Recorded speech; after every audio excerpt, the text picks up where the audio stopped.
இப்ப வம்பு வழக்கு வியாஜியங்கள் இதுவரைக்கும் பட்ட கஷ்டங்கள், இந்த கடன்கள் தீர்வது, நோய்க்கான அந்த ஒரு வழிலாம், இதெல்லாம் இப்படிலாம் போனால் உங்களுக்கு அந்த மருத்துவம் கிடைக்கின்றதெல்லாம் தெரிவிப்பது. உடல் ஆரோக்கியம் ரொம்ப முக்கியம். டெய்லியும் 1 மணி நேரம் நடைப்பயிற்சியும் தான தர்மமும் சேரிட்டி ஈடுபாடும் இருக்கும் பொழுது உங்களை பொறுத்த வரைக்கும் லாபாதிபதியான சனி 12 என்ற இடத்துல இருக்கிறதுனால எமோஷனலி, பிசிக்கலி, மென்டலி, பினான்சியலி எவ்வளோக்கு எவ்வளோ உங்கள் எனர்ஜி ட்ரெயின் ஆகுதோ உங்கள் வாழ்க்கையில் நல்ல ஒரு தொழில் முன்னேற்றமும், நல்ல ஒரு செல்வ செழிப்பும், நல்ல ஒரு அபரிமிதமான பலன்களும் நிச்சயம் உண்டு. சனிக்கிழமை தோறும் அப்படி இல்லை செவ்வாய்க்கிழமை தோறும் மதியம் 3 to 2 அன்னதானம் செய்யக்கூடிய மேஷம் மேன்மையான பலன்களை பெறும் அப்படின்னு சொல்லலாம். மேஷ ராசிக்கு தொழில், திருமணம், வேலைவாய்ப்பு இதெல்லாம் ஒரு முயற்சிகள்லாம் ஆரம்பத்தில் நீங்க செய்துக்க வேண்டியது.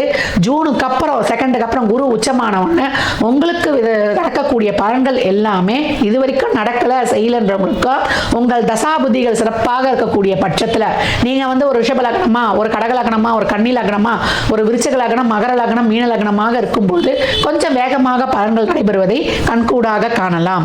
மேஷ ராசி லக்னத்திற்கு என் நல்வாழ்த்துக்களை தெரிவித்துக் கொள்கிறேன்.